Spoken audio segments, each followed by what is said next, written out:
When it's not clear, that's when our brains will put on the brakes, and they do that by giving us anxiety and procrastination and overwhelm.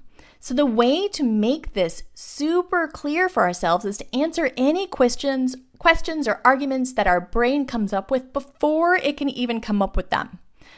So you may have heard your brain say some things like this. I know my brain says these all the time if it's not clear.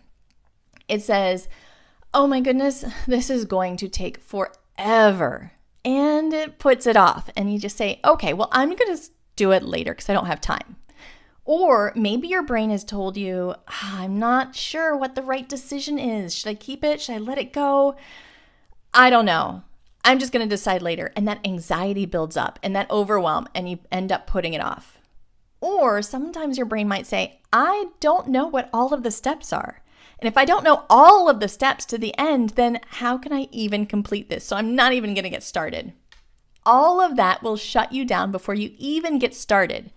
But if we make it super clear at the very beginning and answer all of these problems that our brain comes up with before it can kick in, then it can absolutely work. The way that we do this is we lay a solid foundation. We're going to answer all of those questions, create a system that takes our brain out of it so it never kicks in to stop us. Now, this is how we do that.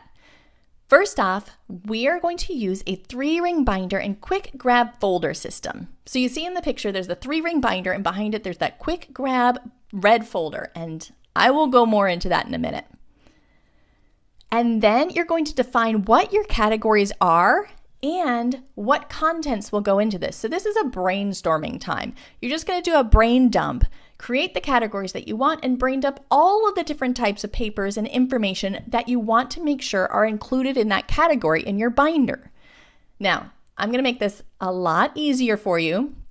I've got this free sample of the table of contents from my Spark Life binder, and the Spark Life binder has all of this done for you already. But if you're building this on your own, then use this table of contents from the Spark Life binder to get those mental juices flowing and help you in that brainstorming. Because this will list out a couple of things that are in the Spark Life binder for each section, but give you an idea of the types of items to go in there. So as you brainstorm, you'll be adding to that. So stick with me until the end, and I will share this free table of contents PDF with you, okay? So let's go through these one at a time. First, we have our quick grab emergency folder. I told you, that's that red folder in the picture that you see peeking out behind the binder. This separate folder, it's not part of the main binder, is something that you can grab quickly to take with you if there's an emergency, or if you have to go to the hospital, or if a first responder has to come to your home, like a paramedic, and you're not able to communicate. This will give them the information that they need. So this quick grab folder, inside of it, you'll want to put any essential medical information that would be important to have with you if you went to the hospital or if you were unable to communicate. Also, you want to include any emergency contact information. You just do 1 tab per person in your household. So that way that one folder can cover everybody and you can just grab it and go in an emergency. After that, we're talking about the main binder. So you've got your quick grab folder. That's a separate folder. Now in that main binder, in the first section in the Spark Life binder, I like to include basic information. And within that first category, I just do 1 tab per person, and in this section, I like to include all of the basic information about each person. So ID numbers and contact information, all of that basic stuff. Then in section number 2, I like to include dependents. So you would create 1 tab per person that is a dependent of yours, so a kid or if you're a caregiver, and 1 tab per pet because they're dependents too. So within those tabs, you will include the basic information for that person, including parents, other guardians, if they have school or any type of care facility information, if there are any devices or website logins that you would need to know, such as how to log into their phone or their computer. And for your pets, the basic in-depth pet information. So who their groomer is, if they have a microchip, what the microchip ID number is, veterinarian information. So like I said, within the Spark Life binder, we go really, really in depth. with so many parts of each of these categories, but this will get you going as you brainstorm for your dependents section. Now, section number 3 is medical, and you just create one tab per person in the family here as well.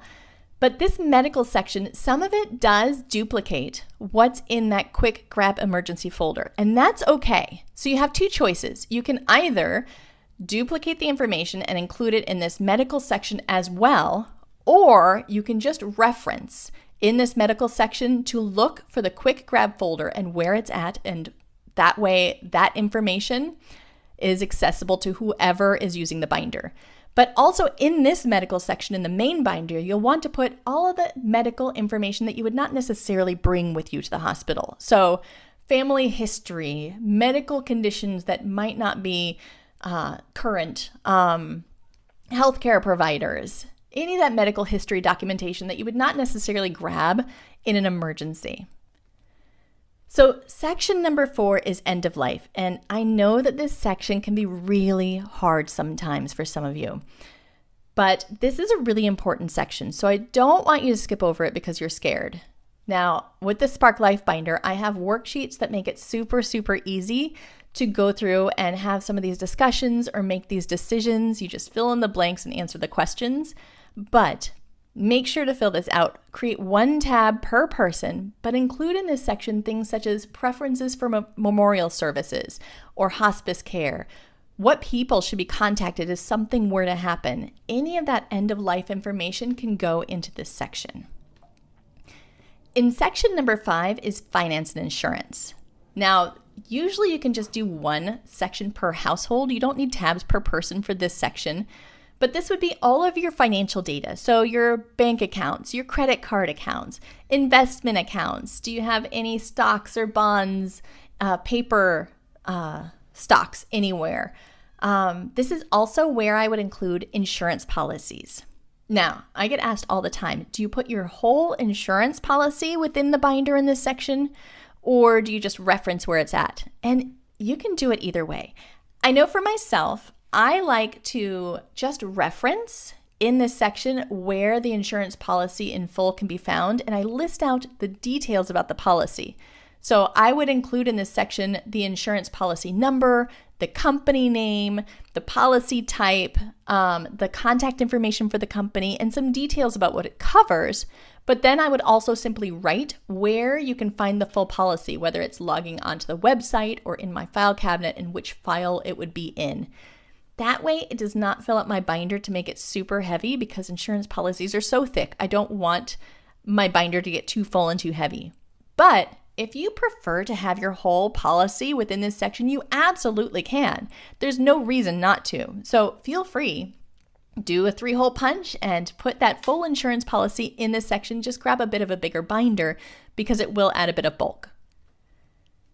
Now, section number 6, real estate and personal property. This one, again, you're going to create one per household, but you'll list any real estate and property that you own, so houses, land, anything like that, but also anything like if there are items of importance or heirlooms in your home, where you keep the photos and memorabilia, if there are any valuables in the home that people should know about. Also off-site, do you have a storage unit or a safe deposit box? If so, where is it? How is it accessed? You can even put your safe deposit keys right in this section. Just stick an envelope in that section with that key in there. Anything that you own, this is the perfect place to list that people know. One of the things that I love to do in this section as well, I'll give you a quick tip, is to do a personal property inventory. So a personal property inventory, the easiest way to do this is to grab a video camera. It can be your smartphone or just a separate video camera and walk through your home and take a video of all of the things of value in your home. Make sure to get model numbers, serial numbers, identifiable markings all on that video. That way you can keep that video on a DVD or a USB device right inside your binder, and if you ever have to file a police report or an insurance claim due to loss, then you have proof that you owned that item. So it makes it so much easier. Now, section number 7 in the Spark Life Binder, I do legal and official records. Again, just one per household should be fine. And this would be like final judgments from legal proceedings, or if you have any active contracts that are important enough to make sure to keep track of. All of that can go here. Now, when you're dealing with any type of official record, not just in this section, but throughout the binder that needs to be protected, such as the real birth certificates or finalized legal documents with the actual signatures or seals on them, don't put the original in your binder. Put a photocopy of the document in your binder and then list where the original can be found, whether it's a fireproof and waterproof safe in your home or a safe deposit box, but you want to make sure to protect that original. And your binder probably will not be in a place where it can be protected from different kinds of natural disasters and things like that. So you want to make sure that that's extra protected. Then in section number 8, digital life, just do 1 tab per person here as well. And this is where I like to include any passwords and logins and pins for various devices or websites that are important. So you can, if you have a password management software, this is a great place to list what that login is. You can use this for all of your passwords if you would like to. So that way you have one place to track all of your passwords, and that is absolutely okay. Because remember, in foundation number 3, we're going to talk about how to keep this safe. So don't worry about that yet.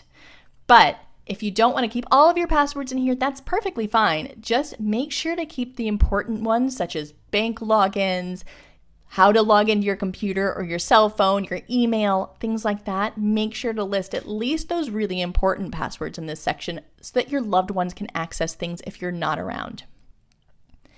Then section number 9 is resources and notes. So you just create one for the household, but this is a great place to add notes about anything that does not fit in a different section in the binder. You could just make notes about it right here. But also, I like to include any types of checklists or guides or information regarding organizing important papers or emergencies. So if you have the how long to keep important documents guide, that is perfect to go in this section. Or if you have an emergency checklist, this is a great place for it. So that way you have all that really important resources and checklists in one place to quickly grab them if you need them. Now, I did mention that I do have the SparkLife binder. That's where some of this comes from, all of this table of contents. Now, the SparkLife binder will let you save this time from the research, all that research and brainstorming and putting it all together. So if this sounds overwhelming, don't panic. At the end, I'll tell you more about the SparkLife binder and how that can save you some time, but absolutely don't worry about it. You can do this. So I've got your back, one step at a time, all right? So far, we decided our structure. That was the 3-ring binder in the quick grab folder. We defined our categories and we brainstormed all the contents and data that we can put inside of each category. Then you're just going to gather your supplies and assemble it.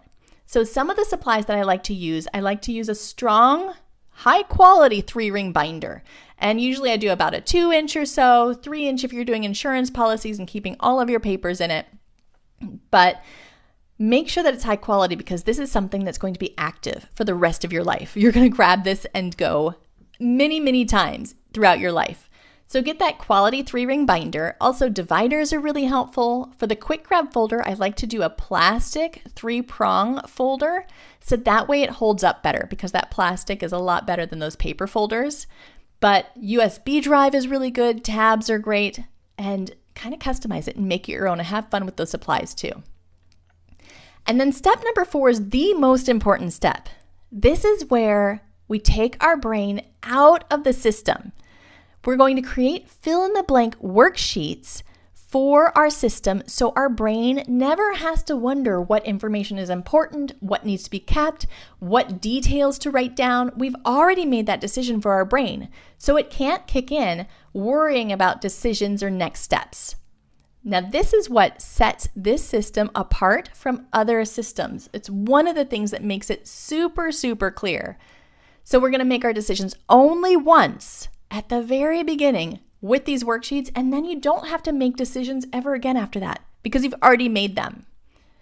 So there are a couple of ways that you can do this. With the fill-in-the-blank worksheets, you can create something like a fillable PDF. The SparkLife binder is all fillable PDFs, and that simply means it's a digital PDF where you can type in your information, you can print it out, you can save the digital copy, and you can hop in and change your information and resave it anytime. This is the easiest to work with because you can simply hit print. It's not going to lose its formatting and it's super easy to update. But I will say that it takes a lot of extra time to set up and format a fillable PDF. And if you're not good with technology, this might not be your best choice. If you're mildly good with technology, then you might instead want to do something like a Word or Google Doc and type up the different fields that you want to use for your fillable worksheets. So just type what you want, leave a line, and then you can print it out or type it. It's going to be a little bit more difficult to be able to print it easily because each time you type too much in there, the formatting will change, but it's absolutely okay. This is a workable solution. Now, if you don't like technology at all and you're purely a paper person, that is okay too, because you can simply grab one of those packs of school paper, the lined paper, and just write down what information you want to capture on your worksheets and leave a space for yourself to fill it in. And then you can fill it in with pencil or erasable pen so that you can adjust it over time. But you can handwrite your worksheets, so don't let technology scare you off of this because I know that you can absolutely do this. All right, so as a recap, we decided our structure, we defined what the main categories were, and then we brainstormed all of the different contents and data that we were going to put inside of each category. Then you gathered your supplies and put it together, and then most importantly, you took your brain out of the system and made your decisions at the very beginning only once with those fill-in-the-blank worksheets. And remember, that's the part that makes this work. And also remember, if you're feeling overwhelmed or like this is too much work, at the end, I will tell you how you can have this whole foundation number 1 finished for you with the Spark Life Binder, all right? So don't panic right now. Stick around to the end and I'll tell you about that. But like Katie said, I love it. The emergency medical pages have been wonderful for trips to new doctors. My daughter just turned 18, so all medical paperwork has to be redone. The medical folder has really helped keep her from being overwhelmed. And she grabbed the Spark Life Binder, but even if you're building your own binder from scratch, it doesn't matter. Having this all set up is going to make your life so much easier. So if you remember nothing else from this section, I want you to remember, you want to make your decisions only once by creating those worksheets so you never have to make those decisions again, and you can take your brain out of the system. That's the most important part. And even more important than that, I want you to remember that you absolutely can do this. I know that you can. You're going to be amazing.